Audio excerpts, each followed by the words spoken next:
ధృతరాష్ట్ర మహారాజు భీష్మద్రోణాది పెద్దలు విదురుడు సోదరునితోటి సంప్రదించి ధర్మరాజుకి యవ్వరాజ్య పట్టాభిషేకం చేశాడు. పైకి ఇది ఎలా ఉంటుందంటే ధృతరాష్ట్రుడిలో ఎక్కడ దోషం ఉంది అనిపిస్తుంది. నిన్నను కూడా ఆ కుమారాస్త్ర విద్యా ప్రదర్శన సమయమునందు ఆయన ఒక మాట అంటాడు, చెవులున్నందుకు సార్థకత నేను ఇప్పుడు పొందాను అంటాడు. నా తమ్ముడైనటువంటి పాండురాజు యొక్క కుమారుల కీర్తిని విని నేను ఇవాళ ఇంత సంతోషంగా ఉన్నాను అంటాడు. మనం ఆ మాటలు విన్నప్పుడు అసలు ధృతరాష్ట్రుల్లో దోషం ఎక్కడుంది, దుర్యోధనుల్లో కదా దోషం అంతా ఉంది అనిపిస్తుంది. ధృతరాష్ట్రుడి వయస్సు ఎంత పెద్దదో ఆయన మనసు యొక్క గుంభనం కూడా అంత పెద్దది. ఎక్కడ బయటపడాలో అక్కడ బయటపడతాడు. కాబట్టి అంత గబుక్కున బయటికి తిరిగిపోయేటటువంటి బేల మనస్సు ఉన్నవాడు కాడు, చాలా తెలివైనటువంటి వాడు. ధర్మరాజు గారికి యవ్వరాజ్య పట్టాభిషేకం చేసేసాడు. ఆయన యువరాజు అయ్యాడు. లోకంలో ఉన్న వాళ్ళందరూ పొగుడుతున్నారు, ఏం అదృష్టవంతుడు పాండురాజు, శరీరం విడిచిపెట్టి ఈ లోకంలో లేకపోవచ్చు ఇవాళ. కానీ మహానుభావుడు ధర్మరాజు వంటి పెద్ద కుమారుణ్ణి కన్నాడు. రాశీభూతమైనటువంటి ధర్మము కాబట్టి మిగిలినటువంటి తమ్ముళ్ళని సక్రమమైన మార్గంలో నడిపించగలడు. అపారమైనటువంటి శరీర బలమున్నవాడు భీమసేనుడు. ద్రోణాచార్యుల వారి వద్ద శిష్యరికం చేసి లోకంలో ఎవ్వరూ ఆయనతో సమానులైనటువంటి వారి లేనిటువంటి రీతిలో తయారైనటువంటి విలుకాడు సవ్యసాచి అయిన అర్జునుడు. మిగిలిన నకుల సహదేవుల మాద్రికుమారులైన కుంతీదేవి యొక్క కుమారులు కానీ వాళ్ళు ప్రేమ చేత అన్నగారులని అనుసరిస్తూ ఉంటారు, అనువర్తిస్తూ ఉంటారు. కాబట్టి ఆ పాండవుల అదృష్టమే అదృష్టం, వాళ్ళలాంటి పిల్లలు ఎక్కడుంటారు అని ఆయన ఎంతో సంతోషంగా అక్కడ ఉన్నటువంటి వాళ్ళందరూ కూడా మాట్లాడుకుంటున్నారు. లోకంలో ఉన్నవాళ్ళు పొగుడుతున్నారు. ఎక్కడ అసూయ ఉన్నదో దానికి అవతల వారి ఉన్నతిని ఓర్చలేకపోవడం ఒకటి. రెండు, అందరూ అలా పొగుడుతుంటే అది మరీ ఏదో జ్వరం ఆవహించినట్లుంటుంది. ఇదెక్కడి ప్రారంధం, నన్ను పొగడకపోగా అందరూ వాళ్ళనే పొగుడుతున్నారు, వాళ్ళు యవ్వరాజ్య పట్టాభిషేకాన్ని పొందారు. ఇది ఆ దుర్యోధనుడి యొక్క మనస్సుకి చాలా కంటకప్రాయంగా ఉంది. ఆయన తనకి సలహా ఇచ్చేటటువంటి వారు, తనకి ఆప్తులైనటువంటి వారు అని ఎవరిని నమ్మాడో ఆ కర్ణుణ్ణి, శకునిని, దుశ్శాసనుణ్ణి ఒక రోజున ఆంతరంగిక మందిరంలోకి పిలిపించుకుని వాళ్ళతో కూర్చున్నాడు. వీళ్ళు ఎటువంటి వాళ్ళంటే ఎప్పుడూ దుర్యోధనుణ్ణి సక్రమమైన మార్గంలో నడిపించేటటువంటి ప్రయత్నం చెయ్యని వాళ్ళు. ఆయన దురాలోచనకి తగినట్టుగా ఇంకా అగ్నిహోత్రంలో నెయ్యి పోసేటటువంటి స్వభావం ఉన్నవాళ్ళు. వీళ్ళని పిలుస్తాడు. ఎందుకు పిలుస్తాడు అంటే అంతకన్నా మరొక మాట వినడానికి ఆయన మనసు సిద్ధంగా ఉండదు. కొంతమందిలో లక్షణం ఎలా ఉంటుందంటే స్వభావ సిద్ధంగా దురాలోచన లోపల నుంచి వస్తున్నా పెద్దల మాట వినే లక్షణం ఉంటుంది. అసలు వినడం అనేటటువంటిది ప్రారంభం చేస్తే ఎప్పుడో అప్పుడు అది మనసు మారే అవకాశం ఉంటుంది. ఆ మనసు మారడం అనేటటువంటిది దాని ప్రభావం అది చూపిస్తుంది నడవడి మీద. కానీ అసలు ఎన్నడూ తనకి, తన ఆలోచనలకి వ్యతిరేకంగా ధర్మాన్ని సమర్థిస్తూ మాట్లాడేటటువంటి వారి మాటలు వినడానికి కూడా ఆయన ఇచ్చగించాడు. దుర్యోధనుడు పాడైపోవడానికి కారణమంతా పెద్దవాళ్ళు ఒకటే చెప్తారు, జానామి ధర్మం నచమే ప్రవృత్తి, జానామ్యధర్మం నచమే నివృత్తి. నాకు ధర్మం తెలుసు చెయ్యను, నాకు అధర్మం తెలుసు చెయ్యకుండా ఉండలేను, మీరు చెప్తే మాత్రం నా తలకెక్కుతుందా అని అడిగాడు ఒకసారి మహర్షులు. అంతటి మౌఢ్యము కలిగినటువంటి వాడు. కాబట్టి ఆయన తన ఆంతరంగికుల్ని కూర్చోబెట్టుకుని తన మనసులో ఉన్న మాటని వ్యక్తీకరించాడు. ఆయుధ విద్యలందు జితశత్రుములనియును రణశూరులనియు సంతతోత్సాహులనియు అత్యుద్ధతులనియును భయమందుచుందును పాండవులకు. దానిపై ఇప్పుడు ధర్మజు యువరాజు చేసే రాజై నేమి చేయువాడా, నృపనీతి ఎయ్యది నిరతంబుగా మీర నాకెరిగింపుడు నయముతోడ అనిన వినియు కణికుడను వాడు సౌబలును అప్తమంత్రి నీతులందుగరము కుశలుడైన వాడు కురుకుల వల్లభు నిష్టమునకు తగగ ఇట్టులనియే. వాళ్ళతో తన మనసు ఉన్నది ఉన్నట్టు విప్పి మాట్లాడాడు. వాళ్ళు ఆయుధ విద్యలన్నిటి యందు కూడా చాలా పాండిత్యమును వహించినటువంటి వారు పాండవులు. వాళ్ళకి తెలియనటువంటి ఆయుధాలు లేవు.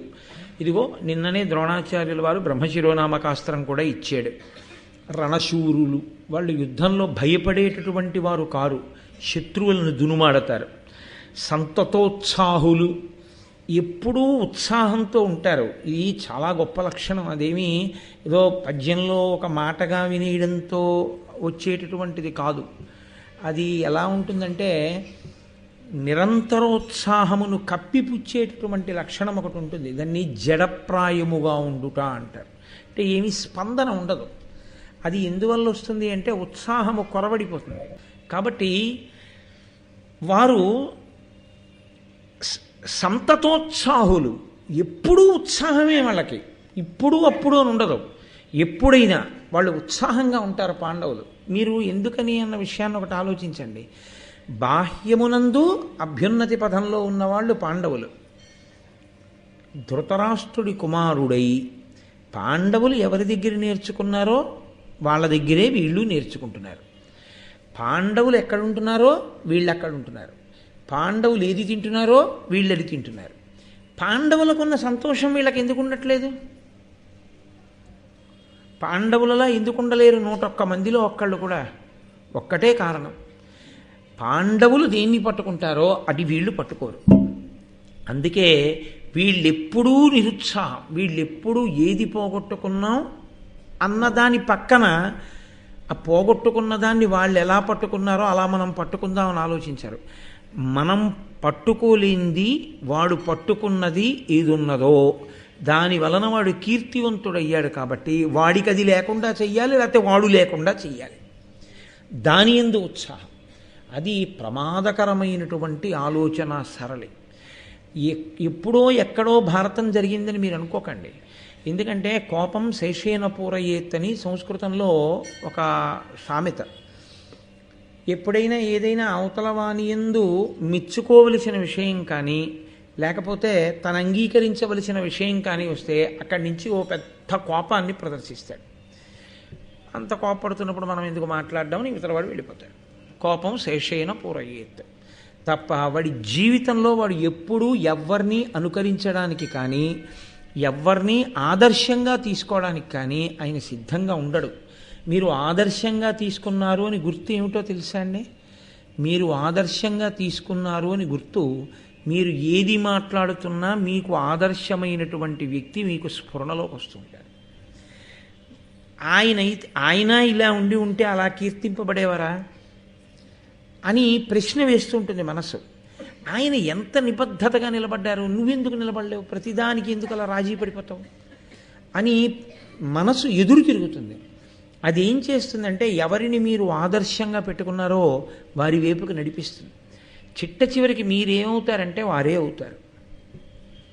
భ్రమరకీటక న్యాయంలో అసలు ఆదర్శము అన్నది ఎప్పుడు తీసుకోగలరు? అవతల వాళ్ళల్లో గుణం ఒకటి మీకు నచ్చేది ఉంటే. ప్రతివాణ్ణి వాడే ఉందండి అంటే నువ్వు అదే అవుతావు. ఆఖరికి నిన్నేమంటారంటే నీ బిడ్డలు కూడా రేపు పొద్దున్న మా నాన్నగారండి బా ఆయనతో ఏంట్లేదు, ఆయన అలాగే మాట్లాడతారు, మీరు పట్టించుకోకండి మావయ్య గారు అంటాడు. ఏమైంది నీ బతుకు? అలా ఉండకుండా ఉండాలంటే క్రమశిక్షణతో కూడినటువంటి జీవన విధానము. తండ్రి పెద్దల గురించి ఔన్నత్యంతో మాట్లాడితే కదండి పిల్లలకు అలవాటు అయ్యేది.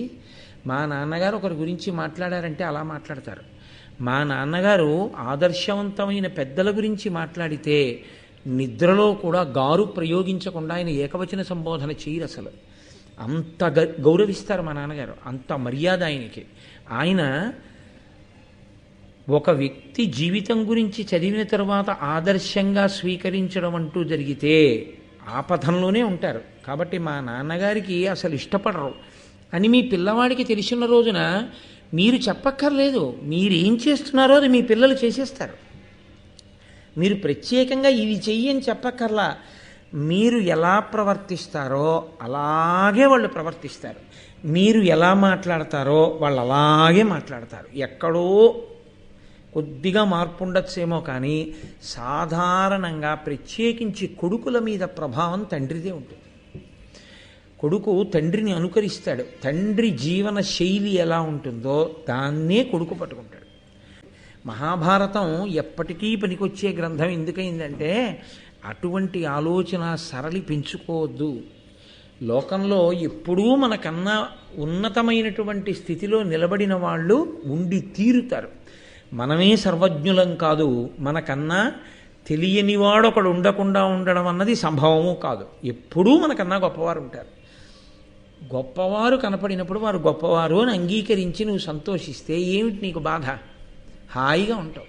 పైగా ప్రజ్ఞావంతుడు ఎంత బాగా నేర్చుకున్నాడురా, మనం కూడా అలా ఎదగగలగాలి అనుకుంటే ఇంకో మెట్టు పైకెక్కుతావు. ఆయన్ని చూసి లేనిపోని నిందలన్నీ తీసుకొచ్చి ఆయన యందు ఆరోపించి నువ్వు ఏదో ప్రయత్నం చేస్తే ఇప్పుడు ఆయన కీర్తి మాసిపోతుందా? ఆయన చేసేటటువంటి ప్రయత్నం ఆయనది మడిసిపోతుందా? ఏమీ ఉండదు, నువ్వు పాడైపోతావు అంతే. దుర్యోధనుడి జీవితంలో వచ్చిన అత్యంత ప్రమాదకరమైనటువంటి లక్షణం అక్కడే వచ్చింది. దానికి తోడు ఆయన ప్రారంభం ఏమిటంటే దీనికి వ్యతిరేకంగా మాట్లాడే వాళ్ళని దగ్గరికి రానివాడు. ఆయన ఏం మాట్లాడుతున్నాడో దాన్ని సమర్థించి మాట్లాడే వాళ్ళనే పిలుచుకుంటాడు, వాళ్ళతోనే మాట్లాడతాడు. ఇంకా అగ్నిహోత్రం ఎప్పటి కారుతుంది?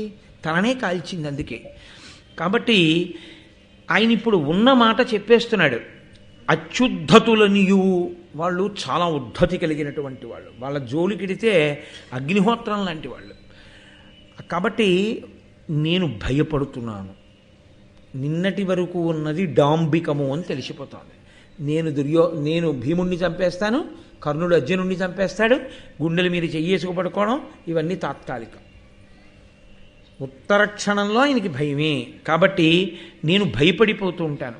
దానికి తోడు దానిపై ఇప్పుడు ధర్మజు యువరాజు చేసే రాజు ఏనేమి చేయువాడా. దానికి తోడు ధర్మరాజు గారిని తీసుకెళ్ళి యువరాజుని చేశాడు మా నాన్నగారు. మా నాన్నగారు అండవు, మీరు అదో గమ్మత్తు చూడాలి. మా నాన్నగారు అన్న మాట వాడడం కొడుక్కి సర్వకాలముల యందు ఉండవలసిన లక్షణం. నాన్నగారు కలెక్టర్ గారు కానివ్వండి, నాన్నగారు జడ్జి గారు కానివ్వండి, నాన్నగారు క్లర్క్ అవనివ్వండి, నాన్నగారు వస్తున్నారు అనాలి. కానీ ఎంఆర్ఓ ఆఫీసులో యూడీసీ గారు వచ్చేస్తున్నారన్నారు అనుకోండి మీరు నాన్నగారిని, అది నాన్నగారిని అవహేళన చేయడం అవుతుంది కానీ నాన్నగారిని పొగడ్డం అవ్వదు. నాన్నగారు కలెక్టర్ అయినా కలెక్టర్ గారు వస్తున్నారు అనకూడదు, నాన్నగారు వస్తున్నారు అనాలి. రాజు ధర్మరాజుని యువరాజు చేశాడు అంటే తండ్రితనాన్ని తిరస్కరించాడు. నన్ను యువరాజుని ఏదో రకంగా చెయ్యాలి కానీ ధర్మరాజుని యువరాజుని చేసిన వాడు నాకెందుకు తండ్రి అంటే ఎంత అధిక్షేపన చూడండి. ఆయనేం నాన్నగారండి నాకు అన్నాడు అనుకోండి, అంతకన్నా దోషమైన వాక్యం ఇంకోటి ఉంటుందా? అదే అంటే తన స్వార్థం కలిసి రాకపోతే ఎలా అయినా మాట్లాడగలరు. ఇది ఇవాళ ఏమైపోయిందంటే ఈ సంస్కృతే ప్రచారం జరుగుతోంది. నేను విమర్శించకూడదు అనుకుంటుంటాను కానీ చిత్రం ఏమిటంటే భారతం తల కొట్టుకుంది. నన్నయ్య గారు తల కొట్టుకున్నారు, ఇలా మాట్లాడకూడదు, ఇది దుర్యోధనుడి మాట అని. కానీ మన ప్రారంభం ఏమైపోయిందంటే ఇవాళ ఎవరు వ్రాసిన మాటలు, ఎవరు మాట్లాడిన మాటలు ప్రత్యేకించి యువత అనుకరిస్తారో వాళ్ళు మా నాన్నగారు వస్తున్నారండం మానేసి అమ్మ మీ ఆయన వస్తున్నాడే అంటాడు సినిమాలో. అలా అనాలా ఉందనుకుంటున్నారు పిల్లలు. అది అలా అనొచ్చా అలా అనకూడదా ఏం లేదు. అసలు అలా వ్రాసి సంస్కృతిని ఎంత పాడు చేస్తున్నాం రాసే వాళ్ళకి లేదు. 10 రూపాయల కోసం ఏదైనా రాసేయడమే. కాబట్టి నృపనీతి అయ్యేది రాజులకు ఏది న్యాయం ఎంత చమత్కారంగా అడిగాడో చూడండి. ధర్మం ఏదని అడగలేదు ఆయన. ధర్మం అయితే తనకన్నా పెద్దవాడు ధర్మరాజు, తనకన్నా పెద్దవాడు ధర్మరాజు అయితే ధర్మరాజు రాజు అయ్యాడు. తనకన్నా పెద్దవాడు రాజు అయ్యాడు కాబట్టి తను తమ్ముడు కాబట్టి అనువర్తించడమే ధర్మం, అంతే. ఇంకొక మాట లేదు ధర్మం దగ్గరికి వస్తే. రాజనీతి ఏమిటి అని అడుగుతున్నాడు. ఏమిటి రాజనీతి? నేను ఇష్టపడను ధర్మరాజుని, నేను ఇష్టపడను పాండవుల్ని.